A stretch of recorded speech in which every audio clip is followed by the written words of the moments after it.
Episode 13. Pekatnya malam. Di dalam sebuah mobil masih dengan aktivitas dua manusia di dalamnya. Saling berciuman dengan penuh nafsu sambil tangan mereka juga sudah bergerilya kemana-mana.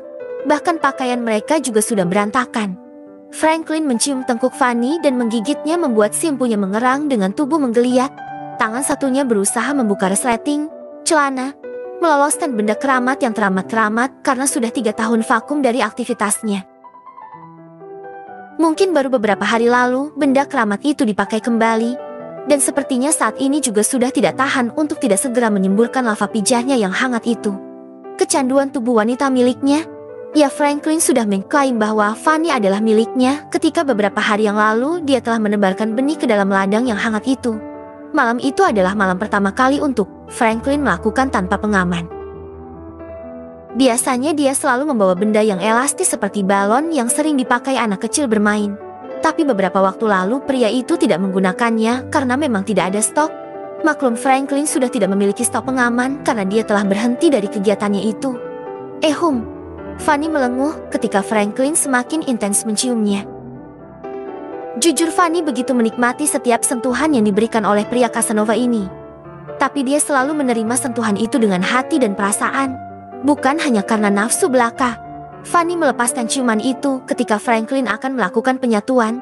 Pria itu sudah mengangkat P4NT4 Fanny dan mengarahkan miliknya pada milik Fanny. Tidak Franklin. Jangan. Fanny menggeleng pelan. Aku tidak boleh melakukan hal ini lagi. Jangan sampai aku terjerumus ke dalam jeratan Franklin. Cukup beberapa hari yang lalu kita sudah melakukan hal itu dan aku harus segera mengakhirinya. Bukankah ini sama saja aku seperti wanita J4L4N9? Meskipun suamiku telah berselingkuh, tapi aku tidak harus melakukan itu, bukan? Franklin bisa melihat tatapan mata Fanny yang terlihat begitu memohon itu. Franklin mengusap wajahnya kasar. Kenapa dia begitu bernafsu dengan tubuh Fanny yang semakin menggoda? Maafkan aku. Hanya itu yang bisa diucapkan dari mulut pria tampan ini. Tiba-tiba ponsel Fanny berdering. Dia pun langsung kembali ke tempat duduknya dan mengambil benda pipi itu. Fanny melihat Harry yang memanggil via video. Angkatlah dan katakan pada suamimu itu kalau malam ini kamu tidak bisa pulang. Fanny hanya mengangguk. Kemudian dia mengangkat video call dari sang suami lucunutnya itu. Halo sayang, kenapa kamu belum juga sampai rumah? Sekarang kamu di mana? Tanya Harry dengan raut wajah khawatir. Malam ini aku tidak pulang dulu karena sedang ada urusan. Jadi tidak usah menungguku. Jawab Fanny datar. Tunggu sayang. Kamu sedang berada di dalam mobil. Memangnya mau kemana? Aku akan menyusulmu. Harry sangat panik melihat sang istri yang sedang berada di dalam mobil. Tidak perlu menyusul. Aku akan kembali besok pagi dan langsung menuju perusahaan.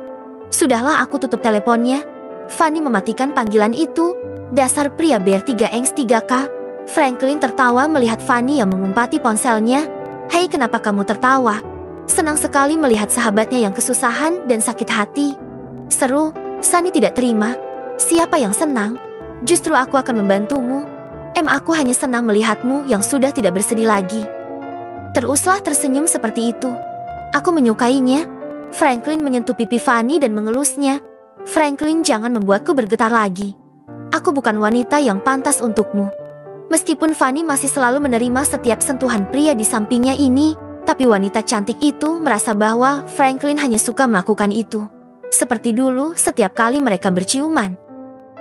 Fanny tidak bisa mengartikan lagi apa arti ciuman mereka. Mungkin masih sama. Hanya naluri seorang pria dan wanita yang sedang berduaan. Tapi berbeda pemikiran dengan Franklin yang ingin mengambil hati Fanny kembali. Tapi dia harus berusaha membuat wanita itu melupakan Harry dan belajar mencintainya lagi. Entah sampai kapanpun hati Franklin hanya untuk wanita di sampingnya itu. Franklin menjalankan mobilnya kembali, masih melaju dengan kecepatan sedang. Franklin sekarang terlihat lebih tenang tanpa berbicara apapun. Hal itu membuat Fanny menjadi canggung. Apa karena tadi dia menolak untuk dimasuki? Tapi Fanny sudah tidak mau terjerumus ke dalam lingkaran cinta seperti dulu. Apa aku boleh bertanya? Fanny berusaha mencairkan suasana. Silahkan. Jawab Franklin singkat tanpa menoleh. Kenapa kamu belum menikah sampai sekarang? Franklin menoleh sekilas dan mencengkeram setirnya. Apa kamu masih seperti dulu yang selalu bersenang-senang tanpa ingin ada ikatan? Tanya Fanny kembali. Tidak. Aku sudah berhenti bermain wanita. Aku masih ingin sendiri dan menanti seseorang, jawab Franklin. Fanny menoleh dan mengerutkan keningnya. Menanti seseorang? Apa kamu punya kekasih yang sedang kamu nanti? Apa dia sedang berada di luar negeri? Franklin masih diam. Maaf kalau aku bertanya seperti itu. Fanny merasa tidak enak hati karena telah menanyakan hal itu. Tidak apa-apa. Mungkin memang belum saatnya aku mengikatnya, tapi kalau waktu itu telah tiba, pasti akan kulamar dia dan segera mengikatnya. Fanny hanya diam dan memandang lurus ke depan. Ternyata dia telah memiliki wanita yang dicintai. Sepertinya Franklin sangat mencintai wanita itu sampai memutuskan untuk menunggunya. Kenapa hatiku sakit mendengarnya? Seolah tidak terima kalau pria ini sudah ada yang memiliki. Batin Fanny. Mobil masih melaju menembus pekatnya malam. Franklin akan mengajak Fanny ke suatu tempat. Malam semakin larut. Perjalanan itu membutuhkan waktu 1 jam lebih. Kita sudah sampai. Ayo turun. Fanny mengangguk. Dia mengamati sebuah rumah mewah yang dulu sering dia kunjungi. Bukankah ini rumah orang tua Franklin? Kenapa dia membawaku ke sini? Bersambung.